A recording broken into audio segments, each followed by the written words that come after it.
সুস্থায়ী উন্নয়নের লক্ষ্যে মনুবাজার বসুন্ধরা বনচেতনা কেন্দ্রে একদিনের প্রশিক্ষণ কর্মসূচি অনুষ্ঠিত হয়। সুস্থায়ী উন্নয়নের লক্ষ্যমাত্রাকে সামনে রেখে ত্রিপুরা সাবরুমের মনুবাজার বসুন্ধরা বনচেতনা কেন্দ্রের হল ঘরে একদিনের বিশেষ প্রশিক্ষণ কর্মসূচির আয়োজন করা হয়। উক্ত কর্মসূচিতে উপস্থিত ছিলেন সাতচাঁদ পঞ্চায়েত সমিতির চেয়ারপারসন প্রভাস লোধ, ডিসিএম রতন দাস, ডিসিপিও মান্না চৌধুরী এবং সমষ্টি উন্নয়ন কার্যালয়ের আধিকারিক নারায়ণ পাটারি। এছাড়াও সাতচাঁদ পঞ্চায়েত কমিটির অন্তর্গত বিভিন্ন পঞ্চায়েতের সদস্য ও পঞ্চায়েত সমিতির প্রতিনিধিরাও এই কর্মসূচিতে অংশগ্রহণ করেন। ভারতবর্ষে বাল্য বিবাহে দ্বিতীয় হয়েছে ত্রিপুরা। এটা কি একটা খুশির খবর না?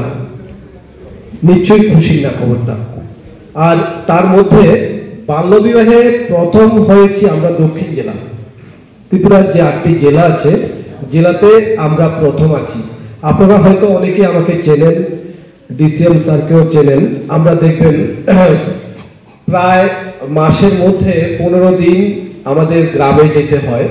আমরা 18 বছরের নিচে যে মেয়েরা আছে তাদেরকে, যারা অ্যালপ্ট হন, যারা বাড়ি থেকে পলায়ন করে ভালোবাসার ছেলের সাথে কোথাও লুকে যায় অথবা বাড়িতেই থাকে, তাদেরকে আমরা কিন্তু রেস্কিউ করে নিয়ে আসি এবং হোমে নিয়ে যেতে হয়।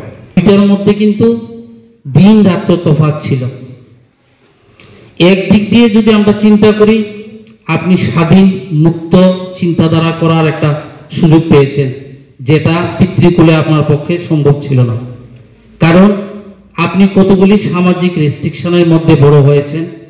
যতদিন পর্যন্ত আমাদের সমাজ ব্যবস্থায় এটা আছে যে মেয়ে যতক্ষণ পর্যন্ত বিবাহ বন্ধনে আবদ্ধ না হয় ততক্ষণ পর্যন্ত তার মুভমেন্ট, তার সমস্ত কিছুই বাবা, বড় ভাই, মা তাদের দ্বারা নিয়ন্ত্রিত হয়ে থাকে।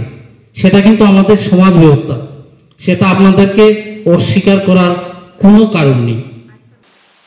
Report Tripura news 8।